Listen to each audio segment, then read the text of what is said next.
तो चलिए आज बात करते हैं उस महान ट्रोजन वॉर की। एक ऐसी कहानी जो ग्रीक माइथोलॉजी की नींव है और जिसे होमर ने अपनी कविताओं में हमेशा के लिए अमर कर दिया। पर सवाल ये है कि आखिर ये सब शुरू कैसे हुआ।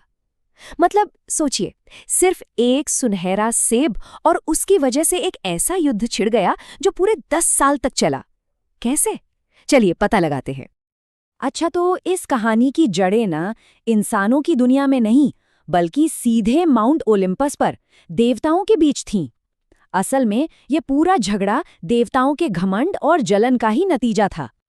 तो सोचिए, देवताओं की एक जबरदस्त पार्टी चल रही है और तभी सीन में एंट्री होती है एरिस की। एरिस यानी झगड़े की देवी।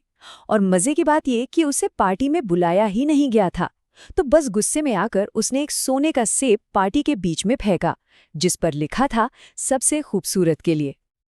और बस हो गया काम।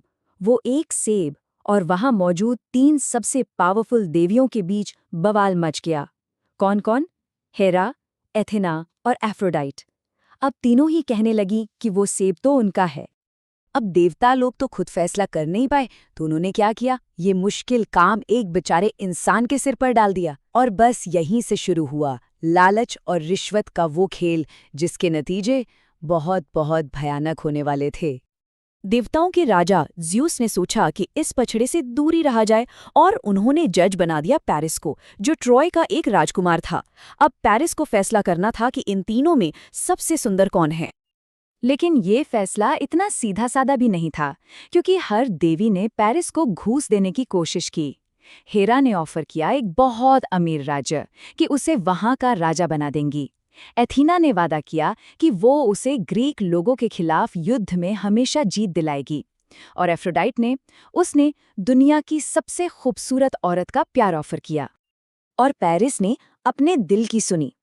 उसने ताकत या जीत नहीं, बल्कि प्यार को चुना।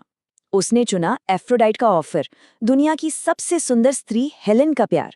और ये वो एक फैसला था जो सिर्फ उसकी ही नहीं, बल्कि उसके पूरे शहर ट्रॉय की किस्मत बदलने वाला था।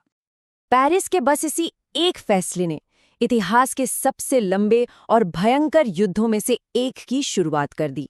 एक रानी के लिए पूरे 10 साल तक चलने वाली जंग।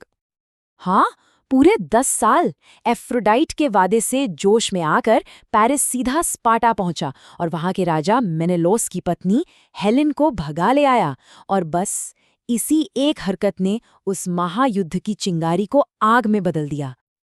अब अपने राजा की बेइज्जती का बदला लेने के लिए ग्रीक लोगों ने एक बहुत बड़ी फौज जमा की और ट्रॉय पर चढ़ाई कर दी। लेकिन ट्रॉय की दीवारें इतनी ऊंची और मजबूत थीं कि उन्हें कोई पार ही नहीं कर पा रहा था। जो लड़ाई कुछ ही दिनों में खत्म होनी चाहिए थी, वो सालों तक चलने वाली एक थकाऊ घेराबंदी बन गई। इस लंबी लड़ाई के दौरान कई बड़े बड़े योद्धाओं की कहानियां बनी और खत्म भी हुईं। पहले तो ग्रीक सेना ट्रॉय पहुंची, फिर हुआ वो फेमस मुकाबला ग्रीक के सबसे महान योद्धा एक्लीज और ट्रॉय के राजकुमार हेक्टर के बीच।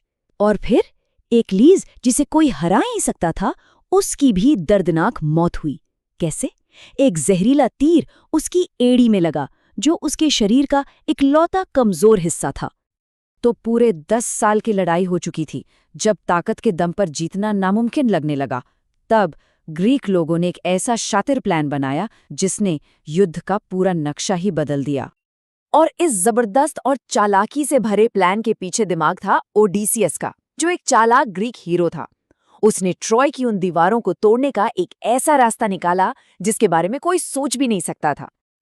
और वो प्लान था मशहूर ट्रोजन हॉर्स। प्लान सुनने में बड़ा सिंपल था, पर था बहुत हिम्मत वाला।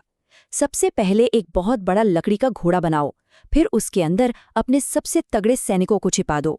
इसके बाद ट्रॉय वालों को यकीन दिलाओ कि ये घोड़ा देवताओं के लिए एक तोहफा है। और जैसे ही घोड़ा शहर के अंदर जाए, रात के अंधेरे में सैनिक बाहर निकलेंगे और शहर के गेट्स खोल देंगे।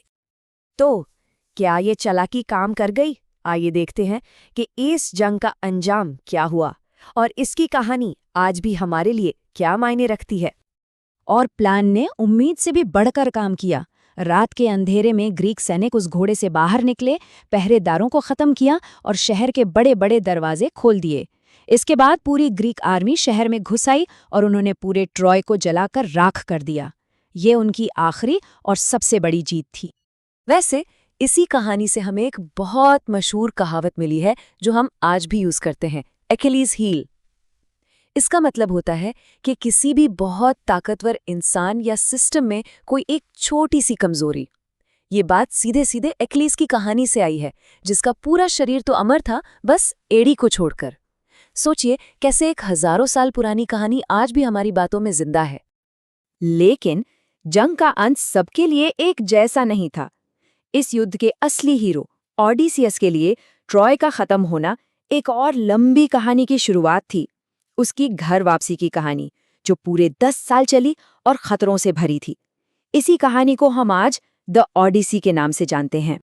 तो ट्रोजन वॉर की ये पूरी कहानी हमें एक बहुत गहरे सवाल के साथ छोड़ जाती है। इस शानदार दास्तान में कहाँ पर आके कहानी खत्म होती है और कहाँ से इतिहास की सच्चाई शुरू होती है?